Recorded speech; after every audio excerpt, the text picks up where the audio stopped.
आता उन्हाचा जोर वाढायला लागला आहे आणि जर तुम्हालाही जेवणात काहीतरी थंडगार, पाचक आणि चविष्ट हवं असेल तर अशी ही गुलाबी रंगाची सोलकढी प्यायली की मनाला जी तृप्ती मिळते ती काही वेगळीच असते।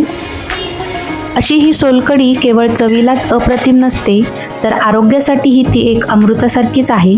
खास करून उन्हाळ्यासाठी आणि तिखट झणझणीत जेवणानंतर सोलकढी पिण्याचे अनेक फायदे आहेत। आता सोलकढीसाठी आधी आपल्याला नारळ फोडून घ्यायचा आहे। नारळाच्या बरोबर असं मध्ये मारायचं म्हणजे नारळ अगदी पटकन फुटतो। हे बघा, पांढरा शुभ्र असा नारळ निघालेला आहे।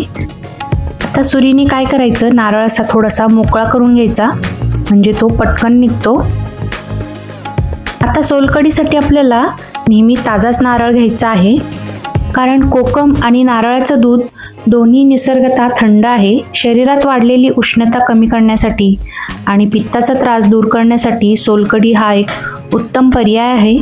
आता या नारळाचे आपल्याला असे तुकडे करून घ्यायचे आहेत किंवा किसणीवर तुम्ही किसून देखील हा नारळ घेऊ शकता किंवा मग असे छोटे छोटे तुकडे करून हे मिक्सरला आपल्याला फिरवून घ्यायचं आहे आणि शक्यतो ताजाच नारळ आपल्याला इथे घ्यायचा आहे। आता एका मिक्सरच्या भांड्यामध्ये आपल्याला हे ओलं खोबरं आणि त्यासोबत जिरे, लसूण, आलं आणि एक हिरवी मिरची घालायची आहे आणि अगदी थोडीशी अशी कोथिंबीर घालायची आहे म्हणजे सोलकढीची जी चव आहे ना ती अजूनच वाढते। आता थोडं थोडं पाणी घालून आपल्याला हे चांगलं असं बारीक वाटून घ्यायचं आहे।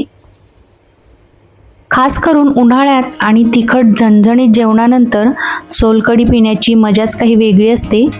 आता एक असं भांडं घ्यायचं आणि त्यावरती चाळणी ठेवायची आणि त्यावरती आपल्याला असा सुती कपडा ठेवायचा आहे आणि या कापडामधून आपल्याला हे सगळं मिश्रण चांगलं असं दाबून गाळून घ्यायचं आहे। आता हे सर्व मिश्रण आपल्याला छान असं पिळून घ्यायचं आहे। सुती कापडामुळे काय होतं, नारळाचे जे बारीक बारीक कण आहेत ना ते सोलकढी पिताना अजिबात लागत नाही, म्हणून असं सुती कापडामधूनच हे दूध आपल्याला छान असं पिळून घ्यायचं आहे। आता असं हे नारळाचं दूध काढण्याची जी प्रोसेस आहे ना ती आपल्याला फक्त दोनदाच करायची आहे। आता दुसऱ्यांदा यामध्ये आपल्याला पाणी घालायचं आहे आणि मिक्सरला पुन्हा एकदा हे फिरवून घ्यायचं आहे आणि परत असं चांगलं पिळून दूध काढून घ्यायचं आहे। आता दोनदाच आपल्याला हे अशा पद्धतीने नारळाचं दूध काढून घ्यायचं आहे, कारण तिसऱ्या वेळेस आता परत खूप चांगलं असं नारळाचं दूध निघणार नाही। तुम्ही हा नारळाचा चोथा नंतर झाडांना देखील घालू शकता। चांगलं असं आता हे पिळून घ्यायचं।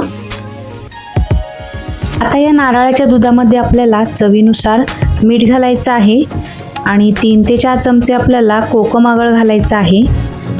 आता जर कोकम आगळ नसेल ना तर कोकम थोडंसं कोमट पाण्यात अर्धा तास भिजत ठेवायचं आणि त्याचं जे पाणी आहे ना ते गाळून ते देखील तुम्ही वापरू शकता।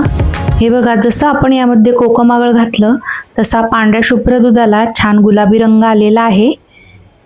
मस्तच अशी सोलकढी आपली इथे तयार झालेली आहे।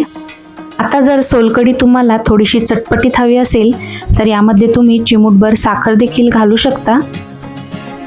आता यामध्ये आपल्याला वरून थोडीशी कोथिंबीर घालायची आहे आणि थोडेसे आपल्याला बर्फाचे खडे देखील घालायचे आहे आणि तयार आहे आपली थंडगार अशी सोलकढी। चला तर मग यंदाच्या या कडक उन्हात जेवण पचायला हलकं आणि चवीला आंबट गोड हवं असेल तर सोलकढीला पर्याय नाही। अशी ही कोकणी पद्धतीची पाचक आणि थंडगार सोलकढी एकदा नक्की ट्राय करून बघा आणि तुमची सोलकढी कशी झाली ते देखील मला कॉमेंटमध्ये नक्की सांगा। चला तर मग भेटूया अशाच एका नवीन रेसिपीमध्ये।